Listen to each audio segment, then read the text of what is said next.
pour un nouveau Journal Afrique sur TV5 Monde. À la une de l'actualité africaine de ce dimanche 4 juin, une équipe de réfugiés aux prochains Jeux Olympiques. 5 athlètes du Soudan du Sud, 2 de la République démocratique du Congo et un Éthiopien prendront part à la grande fête mondiale du sport sous la bannière de l'olympisme.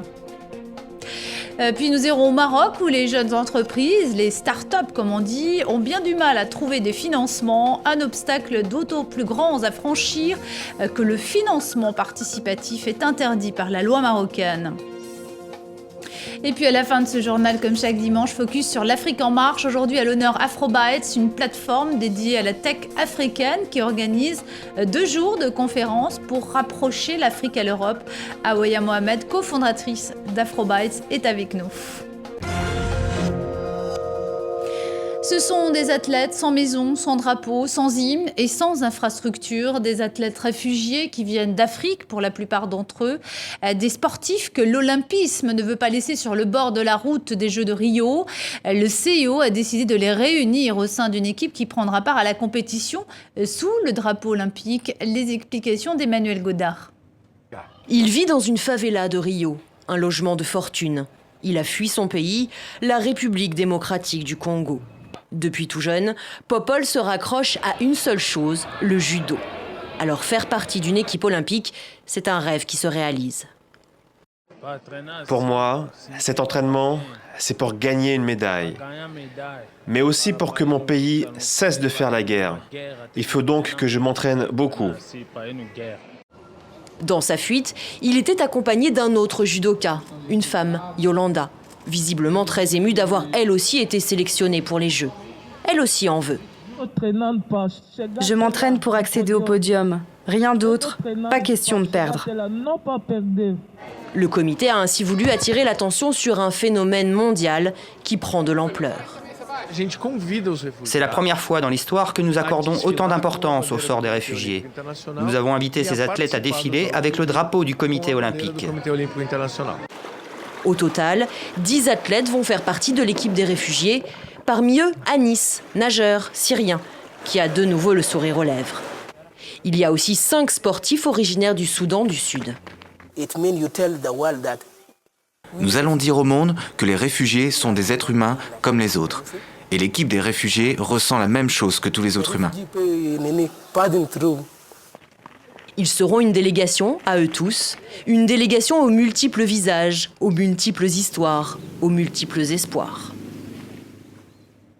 La Somalie est l'un des pays les plus dangereux pour les journalistes au monde. La mort de Sagal Salah Osman, qui travaillait comme productrice et présentatrice pour la radio de la capitale Mogadiscio, le confirme une nouvelle fois. Sagal Salah Osman a été tué par des hommes armés non identifiés. Depuis 2007, 46 journalistes ont été abattus en Somalie. En République centrafricaine, la réconciliation est encore bien timide et un séminaire a été organisé le 1er juin. L'objectif était de dégager des recommandations pour le rétablissement de la justice. Car après plus de 3 ans de violence entre miliciens anti-Balaka et ex-rebelles de la Séléka, comment arriver à vivre de nouveau ensemble? Cela n'est pas simple, comme l'illustre ce témoignage. Ils sont dans la ville, ils promènent, ils sont à côté de nous. Quand on les dénonce, le soir, ils se pointent derrière notre maison. C'est ce qui fait que les victimes aussi ont peur de dénoncer ce qui se passe. Donc il faudra que les bourreaux puissent être traduits devant la justice afin qu'ils soient punis de leurs actes. Propos recueillis par notre correspondant Samuel Thierry Nzam. L'Angola est confronté à sa pire épidémie de fièvre jaune depuis 30 ans. La maladie a déjà coûté la vie à 300 personnes en moins de 6 mois. En République démocratique du Congo, 48 cas ont été confirmés depuis la fin février. Alors pour éviter que la fièvre jaune ne se propage, eh bien les autorités congolaises ont lancé une campagne de vaccination. Emmanuel Godard.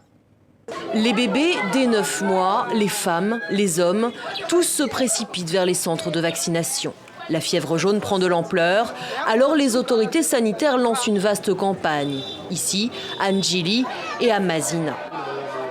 Je me suis fait vacciner parce qu'il paraît qu'il y a de nombreuses maladies dans le pays.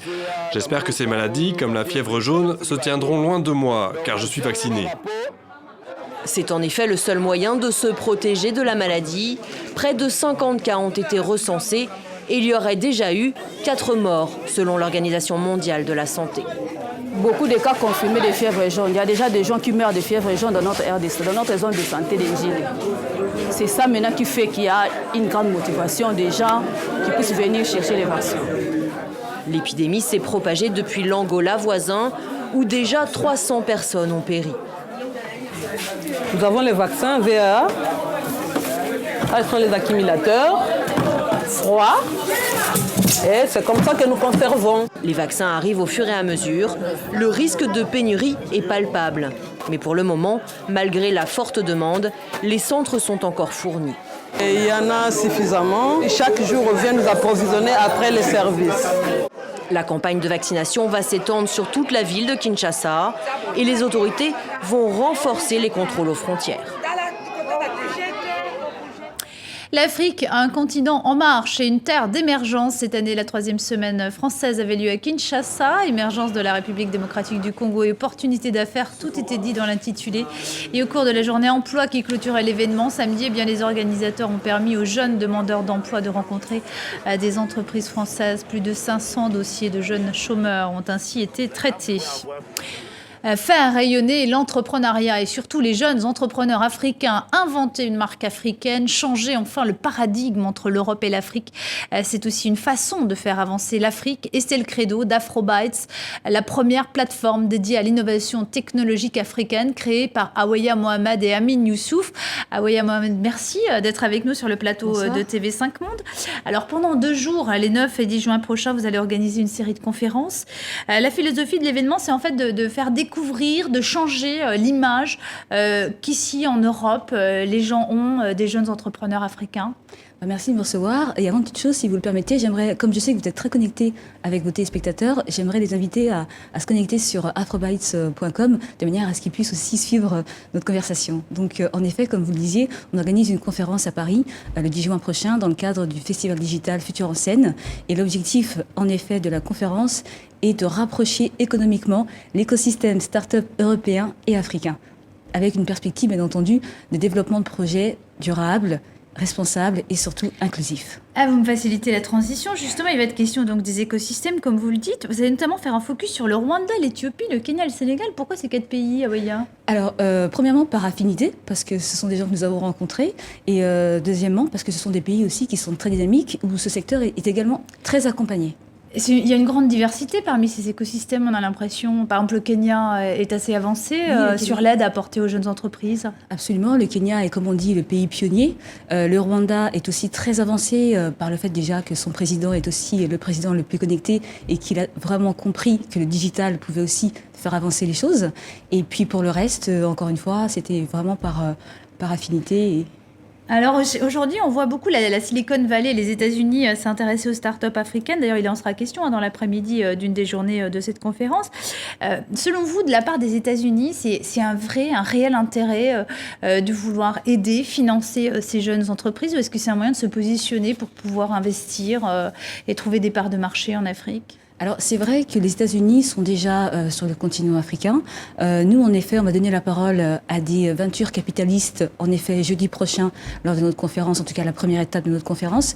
En effet, ils ont aussi compris que Paris pouvait être aussi un moyen de se connecter avec l'Afrique. Et c'est ce que nous proposons aussi à Afrobytes, qui, en plus d'être une plateforme, est surtout un hub, un stand d'innovation, qui sera, en tout cas, nous l'espérons, un passage clé pour l'innovation africaine. En tout cas, on va faire de Paris un point de passage clé. Oui, parce qu'on a du mal à imaginer. On connaît la Silicon Valley avec des concepts incroyables, avec des capacités de financement.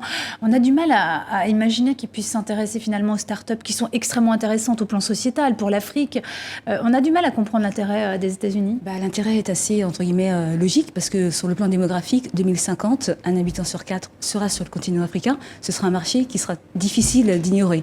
Et c'est vrai qu'aujourd'hui, passer à côté d'un marché où les consommateurs aussi, en tout cas c'est un continent qui est très regardé, donc aujourd'hui ça paraît vraiment difficile de ne pas s'y intéresser. Alors Aweya, Afrobytes, c'est aussi une plateforme qui veut aider les startups à trouver une exposition, des fonds, mais aussi des partenaires, car c'est vrai que c'est un vrai obstacle pour les jeunes entreprises. Un exemple, on va voir cela au Maroc, où le financement participatif est interdit par la loi. On regarde justement ce reportage de notre correspondante Margot Chevance et on se retrouve juste après. 2 ans déjà qu'Arnaud Pigné a lancé au Maroc la première plateforme de financement participatif Smala & Co. Les entrepreneurs en mal de budget reçoivent des dons en ligne pour mener à bien leurs projets. Pour faciliter son activité, la start-up a été créée en France car la loi marocaine interdit l'appel à la générosité publique.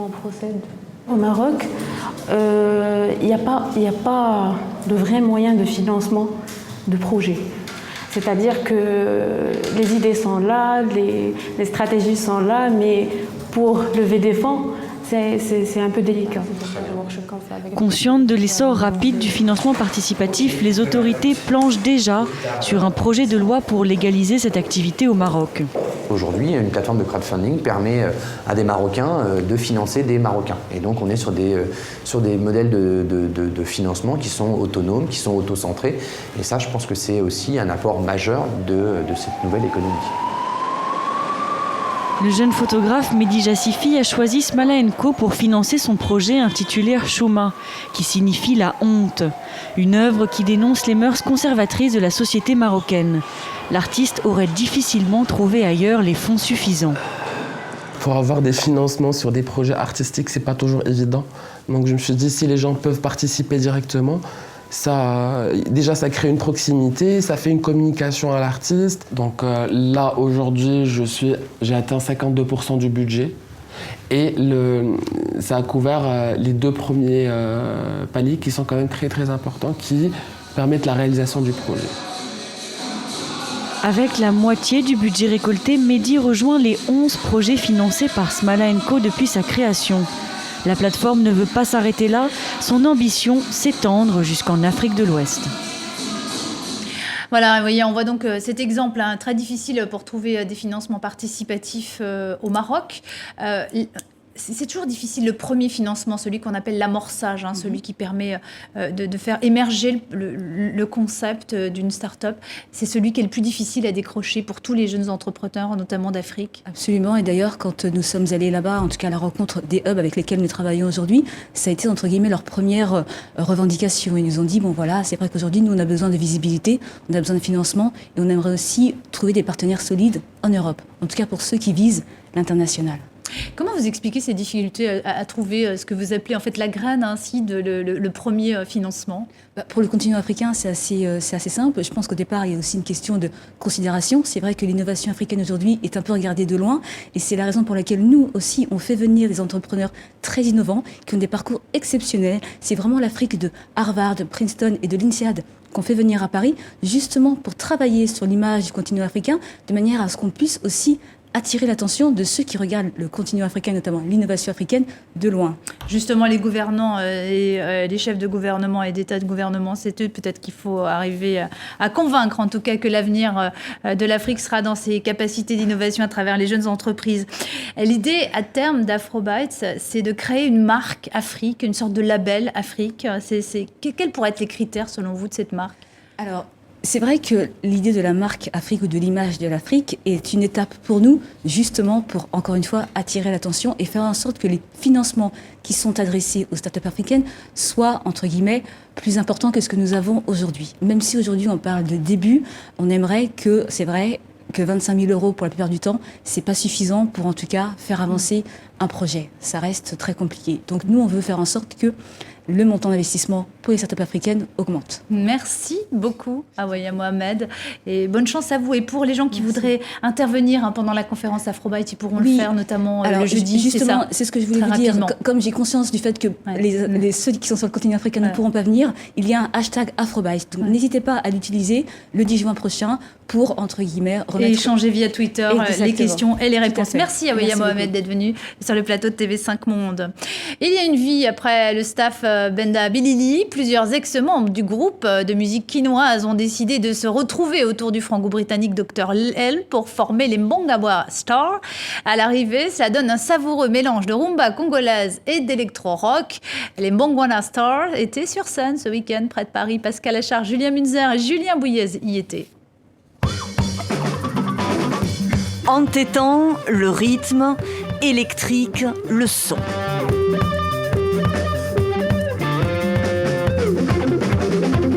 Yeah, yeah. Envoûtantes, ces voix venues de Kinshasa, les anciens du mythique groupe Staff Benda Bilili ont encore fait très très fort avec leur nouveau groupe Mbongwana Star. On a changé, moi et Coco, on a changé le rythme. Parce qu'avant, nous faisions le style artisanal, local, de guitare de Kinshasa, fabriqué à Kinshasa.